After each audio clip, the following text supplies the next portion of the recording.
Chaque adulte de plus de 60 ans qui surveille sa tension a reçu un chiffre. Une cible. Un but que ces médicaments doivent atteindre. C'est ce que le médecin vérifie à chaque rendez-vous. Pour la plupart, ce chiffre est le même que celui du voisin. Ou du frère. Ou du collègue. C'est une norme générale. On l'applique à tout le monde. Pourtant, les personnes âgées sont toutes différentes. Leur cœur, leurs reins et leur cerveau ne se ressemblent pas.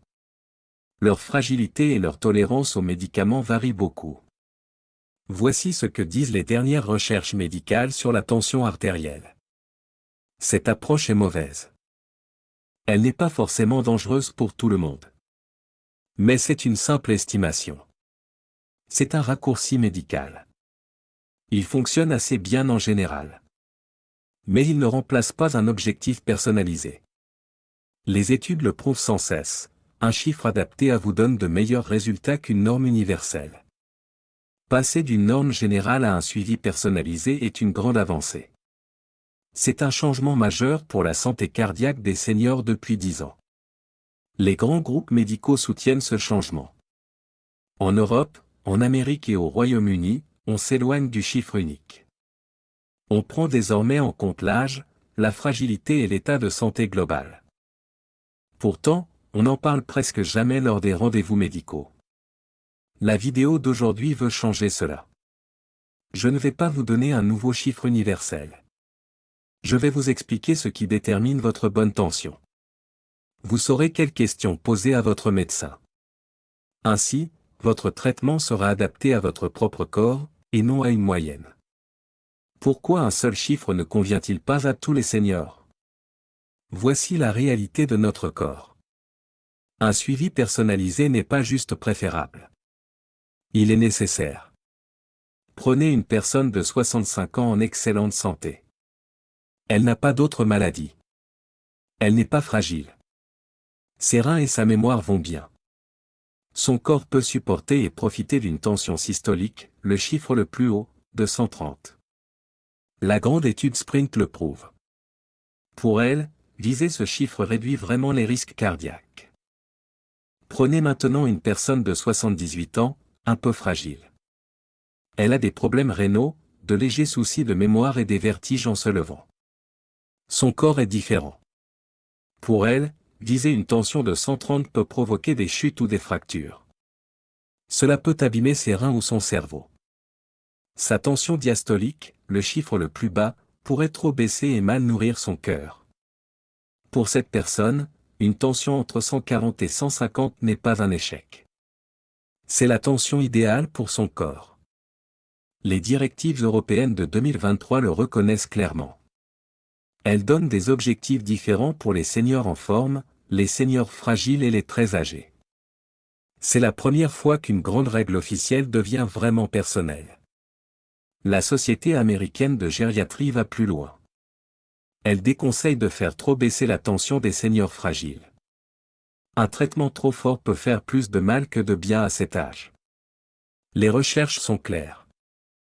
5 éléments déterminent votre tension idéale: la fragilité, les reins, le cerveau, le cœur et les médicaments. Vous pouvez utiliser ces éléments pour avoir une discussion utile avec votre médecin. C'est ce que nous allons construire aujourd'hui. Laissez-moi un commentaire. Dites-moi votre âge et votre objectif de tension actuel. Dites-moi si votre médecin a déjà discuté de ces éléments personnels avec vous. Je parie que beaucoup répondront non. Souvent, on ne parle que du chiffre, pas de la personne. Changeons cela. Construisons votre plan d'action pour votre tension. Je vais vous détailler 5 facteurs clés. Ce sont des éléments précis de votre corps. Les études montrent qu'ils doivent influencer votre objectif de tension. Pour chaque point, je vais vous expliquer pourquoi il est important. Je vous dirai ce que la science en pense. Et je vous montrerai comment l'appliquer pour vous. À la fin de cette partie, vous aurez un plan. Pas un chiffre magique, car aucune vidéo ne peut faire ça. Mais vous aurez des points précis à discuter. Vous pourrez avoir un vrai échange personnalisé avec votre médecin. Allons-y. Facteur numéro 1, votre tranche d'âge, les années 60, 70 ou 80 et plus, les avantages et les risques d'un traitement ne sont pas les mêmes à tout âge. Il y a de vraies différences entre les soixantenaires, les septuagénaires et les octogénaires. Les meilleures directives médicales en tiennent compte. Pour les adultes dans la soixantaine, entre 60 et 69 ans, les études montrent qu'une tension systolique entre 130 et 139 protège le cœur. Le risque d'un traitement trop fort existe, mais il est faible. À cet âge, le corps a encore de bonnes réserves. Les organes fonctionnent presque comme chez un adulte plus jeune. Viser entre 130 et 140 est souvent un bon choix, si vous n'êtes pas fragile. Pour les adultes dans la septantaine, entre 70 et 79 ans, les choses sont plus subtiles. Un traitement fort peut protéger le cœur. Mais c'est aussi l'âge où l'on voit le plus d'effets secondaires, comme des problèmes de reins ou des chutes. L'Europe recommande entre 130 et 139 si vous êtes en pleine forme. Mais elle tolère entre 140 et 149 si vous êtes fragile. À cet âge, évaluer votre fragilité est essentiel. Pour les adultes de 80 ans et plus, les études prouvent qu'il est bon de rester sous 150. Mais aller en dessous de 130 n'a pas fait ses preuves. Les experts européens et britanniques recommandent de viser entre 140 et 150 après 80 ans. Ils savent qu'un traitement trop agressif peut être risqué. Ce que cela implique pour vous, votre âge est le point de départ, pas la fin. Mais connaître les règles pour votre âge est la base de tout. Demandez à votre médecin, mon objectif de tension correspond-il à ce que conseille la science pour mon âge? Facteur numéro 2, votre état de fragilité. La fragilité, c'est quand le corps a moins de réserve. C'est l'élément le plus important pour prévoir les effets de votre traitement. Une personne de 68 ans fragile n'a pas les mêmes besoins qu'une personne de 78 ans en pleine forme. Les traiter de la même façon, ce n'est pas de la médecine personnalisée. La grande étude Partage a suivi des personnes de plus de 80 ans en maison de retraite. Elle a montré une chose étonnante. Chez les seniors fragiles, une tension sous 130 augmentait le risque de décès. Surtout pour ceux qui prenaient 2 médicaments ou plus. Vouloir trop baisser la tension des personnes fragiles peut donc être dangereux. Une autre étude a suivi des gens de plus de 85 ans chez eux. Elle a montré qu'une tension plus haute aidait les plus fragiles à vivre plus longtemps. L'explication est simple. Quand on est fragile et que les artères durcissent, le cœur a besoin de plus de force pour envoyer le sang partout. L'échelle clinique de fragilité donne une note de 1, très en forme, à 9, en fin de vie. Elle se base sur ce que vous pouvez faire chaque jour. À partir d'un score de 4, légèrement fragile, un traitement trop fort risque de faire plus de mal que de bien. Ce que cela implique pour vous, demandez à votre médecin s'il a évalué votre fragilité. A-t-il adapté votre traitement en fonction? Si on ne l'a jamais fait, demandez cette évaluation au prochain rendez-vous. C'est peut-être la chose la plus importante pour votre tension.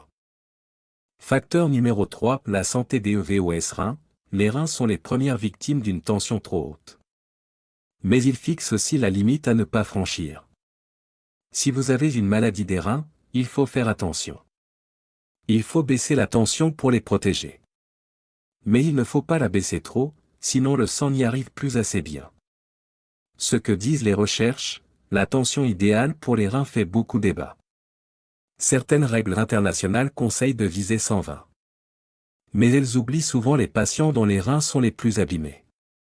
Des recherches américaines ont étudié des seniors avec une maladie rénale avancée. Baisser leur tension sous 130 a causé plus de crises rénales qu'un traitement plus doux. Et sur le long terme, leurs reins fonctionnaient moins bien. Le lien entre la tension et les reins est complexe. Trop haute, elle abîme les reins. Trop basse, elle les prive de sang. Votre bonne tension dépend de l'état précis de vos reins et de votre santé générale. Ce que cela implique pour vous, connaissez le chiffre de vos reins, le DFG. Demandez-le à votre médecin. Si vos reins ont baissé depuis le dernier changement de vos pilules, parlez-en. Le médicament en est peut-être la cause.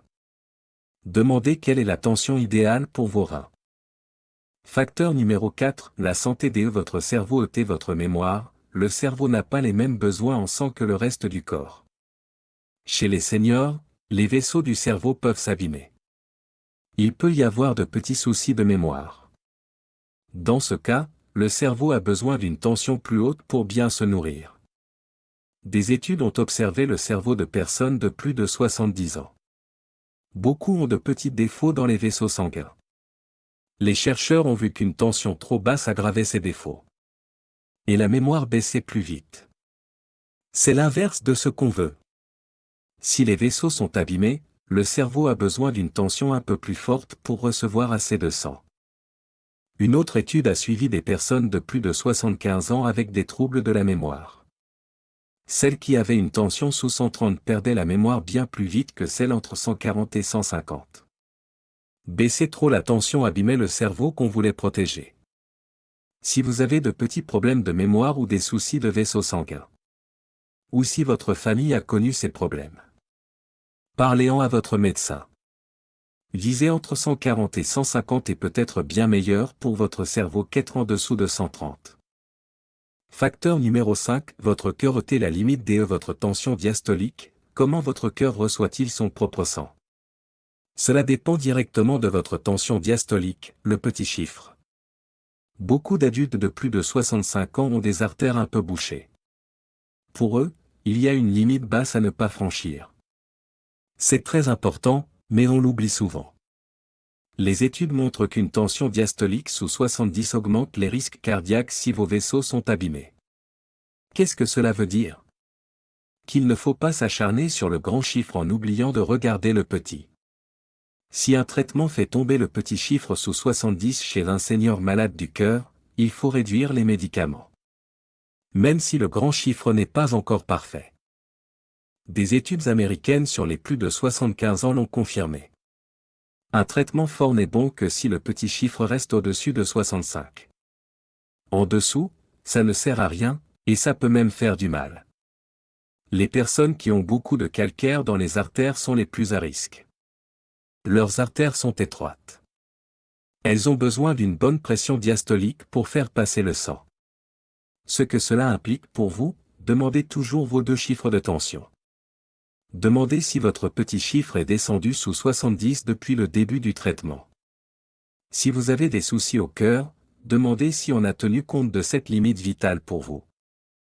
Voici comment utiliser ces 5 points pour parler avec votre médecin. 1. Commencez par votre âge. Connaissez la cible conseillée pour votre âge, 60, 70 ou 80 ans et plus. C'est votre point de départ, pas une règle absolue. 2. Ajoutez votre état de fragilité. Si vous êtes un peu fragile, il faut viser plus haut. Les études le disent. Les traitements forts sont très risqués pour vous. 3. Vérifiez vos reins. Connaissez le chiffre de vos reins. Regardez s'il a changé avec vos médicaments. S'il baisse, votre tension y est peut-être pour quelque chose. 4. Pensez à votre cerveau. Si vous avez des pertes de mémoire ou de mauvais vaisseaux sanguins, un chiffre entre 140 et 150 protégera mieux votre tête qu'un chiffre sous 130. 5. Surveillez la limite basse. Assurez-vous que votre petit chiffre reste au-dessus de 70. Et au-dessus de 75 si vous avez des soucis de cœur. S'il tombe trop bas, discutez-en avec le médecin. Notez ces 5 points. Apportez-les à votre prochain rendez-vous. Demandez à votre médecin de les passer en revue avec vous. Il doit vous expliquer comment il change votre traitement. C'est la différence entre soigner un numéro et vous soigner, vous. La tension est la chose qu'on mesure le plus en médecine. On la prend à chaque visite. Elle dicte les ordonnances de millions de seniors. Et on en parle presque toujours comme d'un simple numéro à atteindre. Les études que nous avons vues aujourd'hui proposent un dialogue plus honnête. Un dialogue où le chiffre s'adapte à vous. Où la fragilité compte autant que le tensiomètre. Où vos reins ont leur mot à dire.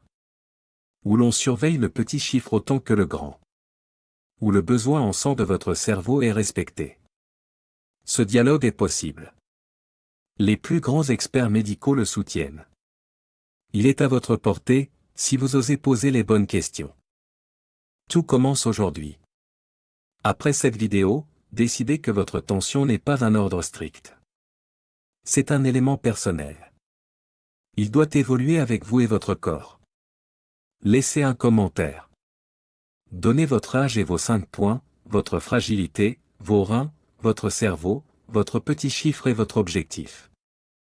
Notre communauté vous aidera à trouver les bonnes questions à poser. Si cette vidéo vous a donné une nouvelle vision de votre santé, cliquez sur « J'aime ». Partagez-la avec une personne de plus de 60 ans qui n'a jamais eu cette discussion avec son médecin. Vous pourriez grandement améliorer ses soins. Abonnez-vous. Vous recevrez chaque semaine des conseils médicaux sérieux et adaptés aux seniors. Des détails importants que les médecins n'ont pas toujours le temps de donner. Votre chiffre de tension compte. Mais tout ce qui se cache derrière compte encore plus.